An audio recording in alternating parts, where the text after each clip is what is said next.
Selamat pagi, anak-anak kelas 4A, kelas 4B, dan juga kelas 4C SD Santo Markus 1.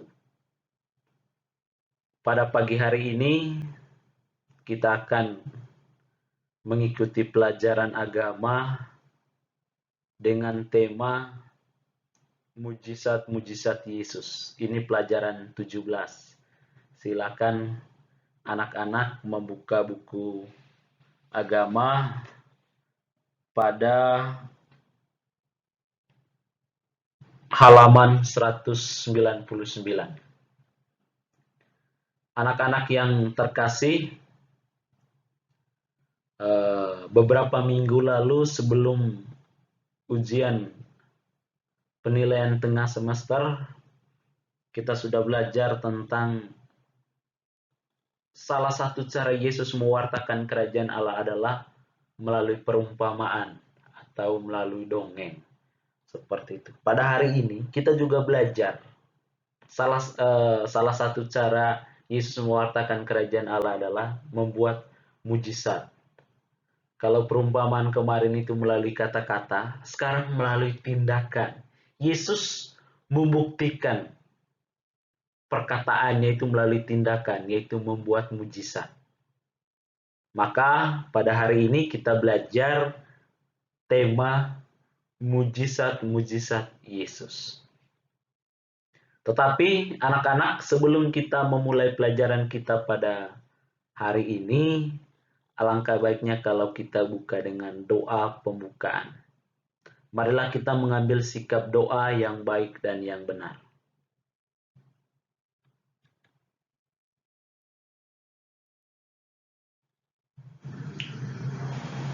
Marilah kita berdoa dalam nama Bapa dan Putra dan Roh Kudus. Amin. Bapa yang baik, kami bersyukur boleh menjadi murid Yesus. Kami ingin semakin mengenal Yesus Putramu dengan belajar tentang mujizat-mujizat yang telah Ia buat. Semoga mujizat-mujizat itu semakin menguatkan iman kami. Amin. Santo Markus, doakanlah kami supaya kami dapat menikmati janji Kristus. Amin. Dalam nama Bapa dan Putra dan Roh Kudus. Amin.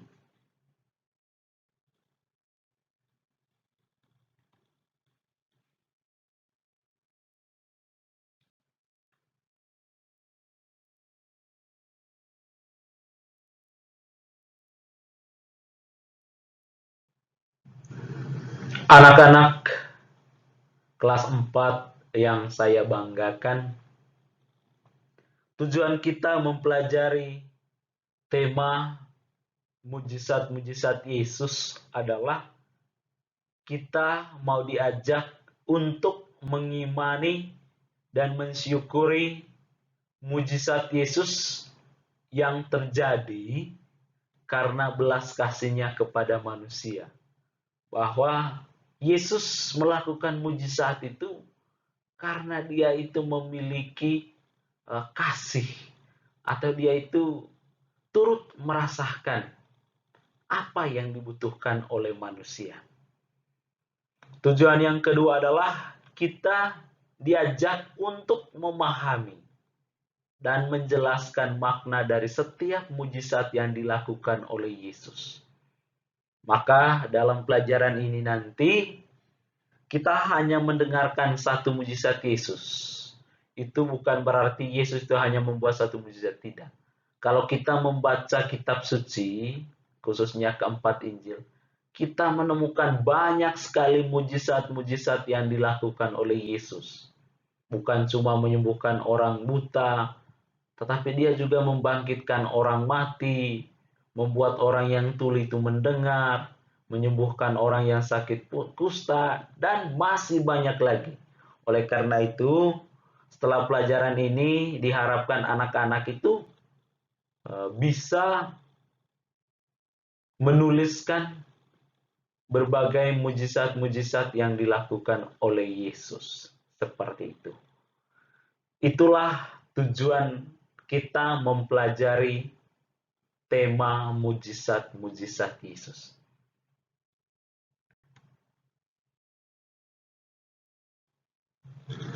Sekarang kita lihat di bagian pengantar.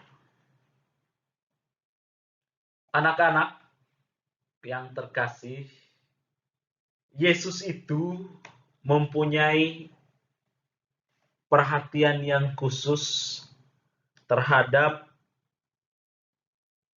orang-orang terlantar, antara lain misalnya orang buta, orang sakit, dan lain-lain. Dengan mengadakan banyak mujizat, Yesus mau mengatakan bahwa saat keselamatan dari Allah itu telah tiba. Karena Allah sendirilah yang mulai meraja. Makanya Yesus mewartakan kerajaan Allah. Kerajaan Allah itu kerajaan di mana Allah sendiri yang memimpin. Dengan pelajaran ini anak-anak, kita melihat nanti bagaimana Yesus menaruh perhatian yang luar biasa terhadap orang-orang yang menderita, khususnya dalam Injil nanti kita akan membaca tentang Bartimeus si buta dari kota Yeriko yang disembuhkan oleh Yesus. Anak-anak yang terkasih, pada zaman Yesus hidup, ada anggapan masyarakat bahwa berbagai penyakit yang diderita oleh orang-orang pada waktu itu merupakan kutukan Tuhan. Karena mereka itu adalah orang berdosa. Atau bisa saja orang tua dari orang-orang atau saudara-saudara yang mendapatkan penyakit itu melakukan dosa. Murid-murid Yesus sendiri pernah bertanya kepada Yesus, "Rabi, siapakah yang berdosa? Orang ini sendiri atau orang tuanya sehingga ia dilahirkan buta?" Waktu itu Yesus menjawab, "Bukan dia, bukan pula orang tuanya, tetapi karena pekerjaan Allah harus dinyatakan di dalam dia." Anak-anak bisa buka Injil Yohanes bab 9 ayat 1 sampai 3. Itu sumber dari perkataan itu. Yohanes bab 9 ayat 1 sampai 3. Jadi menurut pemahaman mereka pada waktu itu, pada zaman Yesus, orang sakit adalah karena dikutuk oleh Tuhan. Tetapi Yesus dengan tegas menunjukkan sikapnya yang menantang atau menentang anggapan masyarakat yang salah itu. Bahkan Yesus memberikan perhatian khusus dan mau bergaul dengan mereka yang dikucilkan oleh masyarakat pada waktu itu, atau orang yang dianggap berdosa, atau orang yang dianggap terkutuk pada waktu itu. Contoh paling jelas adalah nanti kita baca peristiwa penyembuhan Bartimeus si orang buta dari kota Yeriko. Anak-anak, Yesus itu adalah juru selamat yang mewartakan kerajaan Allah atau kabar gembira khususnya untuk orang kecil atau orang yang pada waktu itu terpinggirkan dari masyarakat, atau orang yang tadi disebut orang berdosa atau mendapat kutukan dari Allah.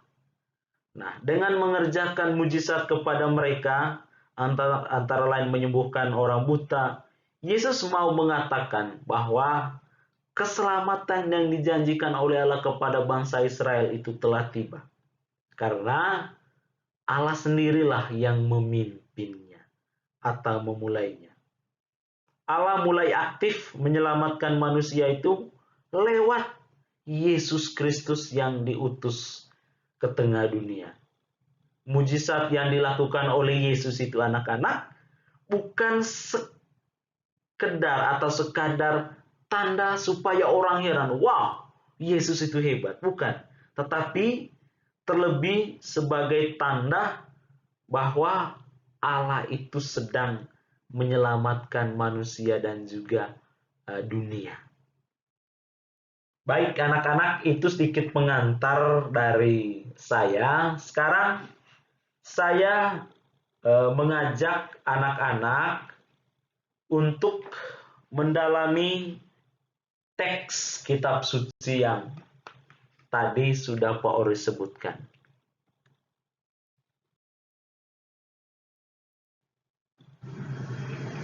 Baik anak-anak, sekarang kita membaca Injil Markus bab 10 ayat 46 sampai dengan 52. Sekarang kita baca bersama-sama. Sudah saya tampilkan teksnya. Lalu tibalah Yesus dan murid-muridnya di Yeriko. Dan ketika Yesus keluar dari Yeriko bersama-sama dengan murid-muridnya dan orang banyak yang berbondong-bondong, ada seorang pengemis yang buta bernama Bartimeus, anak Timeus, duduk di pinggir jalan. Ketika didengarnya bahwa itu adalah Yesus orang Nazaret, mulailah ia berseru, "Yesus, anak Daud, kasihanilah aku."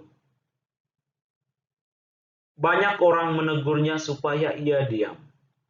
Namun semakin keras ia berseru, "Anak Daud, kasihanilah aku." Lalu Yesus berhenti dan berkata, "Panggillah dia." Mereka memanggil orang buta itu dan berkata kepadanya, "Kuatkan hatimu, berdirilah, ia memanggil engkau." Lalu ia menanggalkan jubahnya. Ia segera berdiri dan pergi mendapatkan Yesus. Tanya Yesus kepadanya, "Apa yang kau kehendaki supaya aku perbuat bagimu?" Jawab orang buta itu, "Rabuni, supaya aku dapat melihat." Lalu kata Yesus kepadanya, "Pergilah, imanmu telah menyelamatkan engkau." Pada saat itu juga melihatlah ia, lalu ia mengikuti Yesus dalam perjalanannya. Demikianlah Injil Tuhan. Terpujilah Kristus.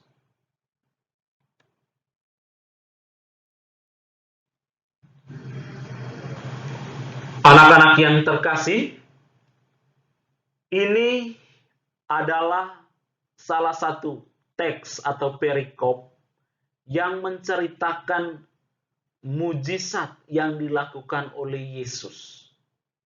Coba kamu bayangkan, Yesus hanya berkata-kata saja. Orang itu bisa sembuh. Ini mau menunjukkan bahwa Yesus itu memang benar-benar utusan Tuhan untuk menyelamatkan manusia. Nah, anak-anak, Yesus itu mempunyai perhatian khusus terhadap orang-orang kecil, terhadap orang-orang terlantar. Ingat tadi di awal ketika Paulus menjelaskan, ketika kamu mendapatkan suatu penyakit pada zaman Yesus, kamu dianggap sebagai orang berdosa, orang yang mendapatkan kutukan dari Tuhan. Jadi kamu itu harus diterlantarkan. Kamu harus itu dipinggirkan. Karena orang menganggap pada waktu itu, kalau kamu seperti itu, nanti itu akan menular. Jadi kamu itu harus disingkirkan dari masyarakat. Nah, Yesus justru datang untuk bergaul dengan mereka-mereka ini. Nah, di dalam Injil tadi, Bartimeus itu adalah salah satu contoh dari orang yang dipinggirkan atau orang yang ditelantarkan dari tengah masyarakat. Karena dia buta. Dia buta itu mereka bilang karena dia itu dikutuk oleh Tuhan. Yesus mau mengubah cara pandang mereka dengan cara bergaul dengan mereka, dan syukurlah hari ini Yesus membuat mujizat untuk menunjukkan bahwa bukan karena kutukan atau penyakit itu yang buta itu tidak menular ke siapapun.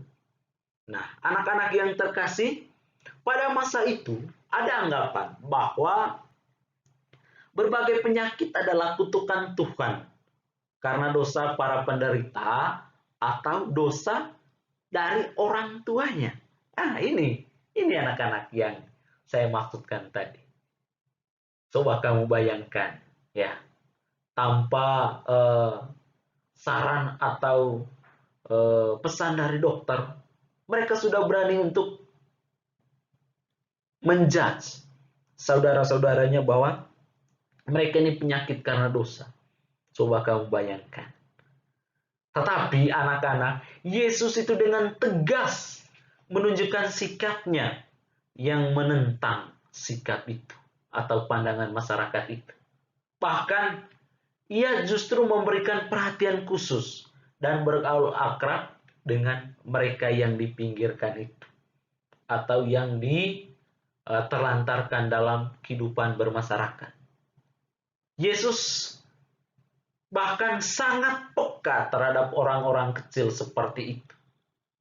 Dia ingin tahu apa yang dikehendaki oleh orang buta yang berteriak itu, atau yang mau dilakukan oleh Yesus terhadap Bartimeus, seorang buta dari kota Yeriko itu. Nah, anak-anak, mujizat Yesus itu bisa terjadi.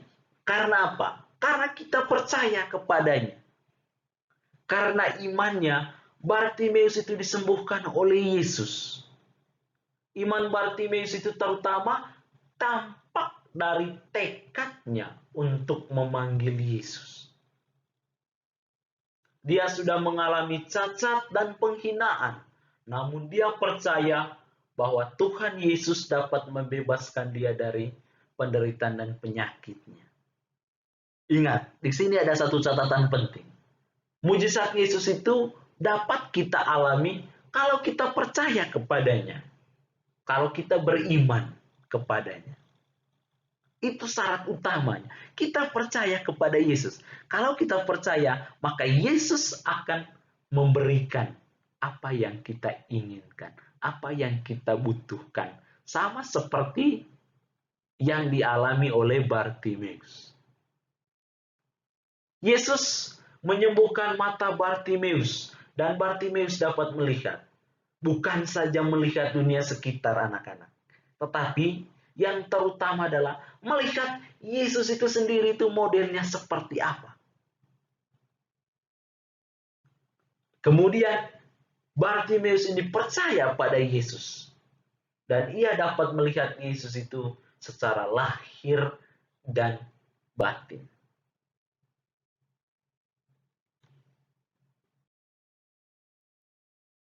Yesus itu adalah juru selamat. Yesus mewartakan kabar gembira, mewartakan kerajaan Allah, mewartakan keselamatan. Khususnya untuk kaum kecil atau kaum miskin, kaum yang diterlantarkan oleh masyarakat pada waktu itu. Maka salah satu cara Yesus mewartakan kerajaan Allah adalah melakukan mujizat atau membuat mujizat. Bukan cuma mewartakan dengan perumpamaan, tetapi dengan melakukan mujizat. Antara lain tadi, salah satu contohnya adalah menyembuhkan seorang yang buta tadi. Yesus mau mengatakan bahwa keselamatan yang datang dari Allah itu telah tiba karena Allah sendirilah yang meraja. Nah, itulah anak-anak hal-hal yang dilakukan oleh Yesus untuk mewartakan kerajaan Allah supaya semua orang itu menjadi percaya.